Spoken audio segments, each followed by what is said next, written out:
नमस्कार दोस्तों, हमारे चैनल के अंदर आपका स्वागत है। दोस्तों, होली का दिन खुशियों का दिन माना जाता है, अच्छी चीज़ों का दिन माना जाता है और साथ ही साथ होलिका का दहन समझ जाइए कि संसार के अंदर सारे पापों को उस दिन जलाकर संसार के अंदर सकारात्मक हवा फैलाने के लिए होलिका का दहन किया जाता है।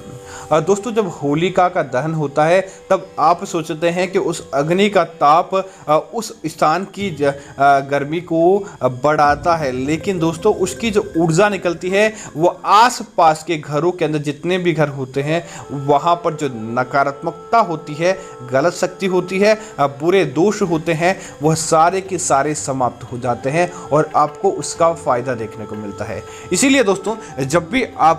होलिका का दहन हो, आपको कुछ समय निकालकर होलिका के दहन के अंदर जरूर भाग लेना चाहिए, ताकि उस दहन का जो ताप आपके ऊपर पड़ता है, जिससे आपके ऊपर जो बुरी नज़र होती है, किसी प्रकार का वास्तु दोष होता है, नकारात्मकता होती है या कोई लंबे समय से आपके ऊपर किसी प्रकार की शत्रुता रखता था, तो उस होलिका के ताप के कारण सारी की सारी वह चीज़ें समाप्त हो जाती है और आपको उसका फ़ायदा देखने को आने वाले समय के अंदर मिल जाता है। अर्थात कि आपकी सारी बुराइयों को जलाकर आपके अंदर एक नई ऊर्जा भरने का कार्य करती है होलिका की अग्नि।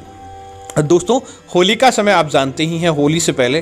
भद्रकाल लग जाता है और भद्रा के अंदर किसी भी प्रकार का शुभ कार्य नहीं किया जाता है, लेकिन होली के बाद अगले दिनों के बाद शुभ कार्य प्रारंभ हो जाते हैं और होली के बाद अच्छी चीज़ें देखने को मिल जाती है। तो दोस्तों, कई लोग ऐसे होते हैं जो होली के बाद मालामाल हो जाते हैं। आखिर उनकी कुंडली के अंदर, आखिर उनकी किस्मत के अंदर ऐसा क्या बदलाव होता है, आज इस वीडियो के माध्यम से आपको यही बताने वाले हैं। दोस्तों, आप होली के दिन क्या करें, नहा धोकर स्नान आदि कर ले। उसके बाद एक अपने किसी भी बर्तन के अंदर या कागज़ के अंदर आप एक काम कीजिए कि घी में डुबाए हुए पतासे,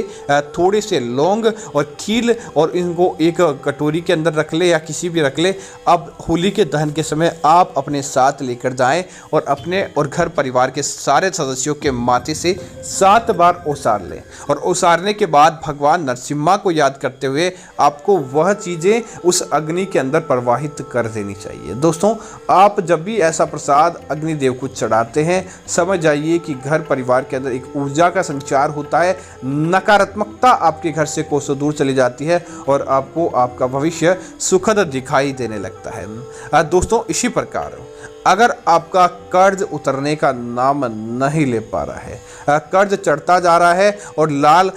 आपने लाख प्रयत्न कर लिया लेकिन आपके कर्ज से छुटकारा आपको प्राप्त नहीं हो पा रहा है, तब दोस्तों आप काम करें कि एक छोटी सी काली पोटली के अंदर काले तिल भर लें और होलिका दहन से सुबह से ही अपनी जेब के अंदर वह काले तिल रख दें। जब शाम को होलिका का दहन हो तब पहले तो आप 7 परिक्रमा करें और 7 परिक्रमा करने के बाद कर्ज मुक्ति की मनोकामना मांगते हुए अपनी जेब से वह काले तिल निकालकर जलती हुई होलिका के अंदर डाल दें। आप देखेंगे कैसा भी दुख दारुण्य क्यों न हो, कैसी भी आपके जीवन की समस्या क्यों न हो, उसी समय से जलकर समाप्त हो जाएगी। आपको वह चीज़ प्रभावित नहीं कर पाती है और देखते ही देखते आपके घर परिवार के अंदर अच्छी चीज़ें और सकारात्मकता आने लगती है।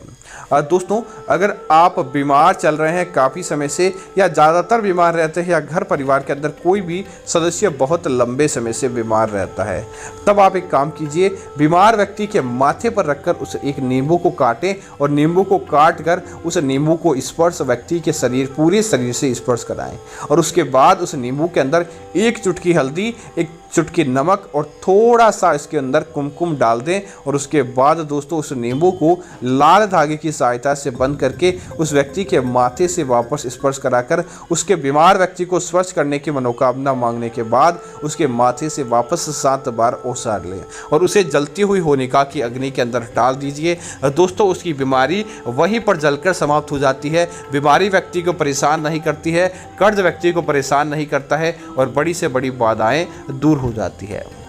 दोस्तों अब बात करते हैं होली के दिन क्या नहीं डालें। तो होलिका के अंदर आपको कभी भी गंदे हाथों से किसी प्रकार की चीज़ नहीं डालनी चाहिए। किसी व्यक्ति को नुकसान पहुंचाने के हेतु आपको कोई भी चीज़ इसके अंदर नहीं डालनी चाहिए। किसी भी प्रकार की ऐसी चीज़ जो आप स्वयं काम में नहीं लेते हैं या गंदी हो चुकी है, ऐसी चीज़ें भी होली के अग्नि के अंदर डालने से आपको वास्तु दोष लगते हैं और होलिका की नाराज़गी का भी सामना आपको करना पड़ सकता है। तो दोस्तों उम्मीद करता हूँ जानकारी आपको अच्छी लगी होगी। ऐसी अन्य जानकारियों के लिए आप हमारे चैनल को सब्सक्राइब करें ताकि सही और सटीक जानकारी आपको मिलती रहेगी। धन्यवाद मित्रों। जय श्री राम मित्रों।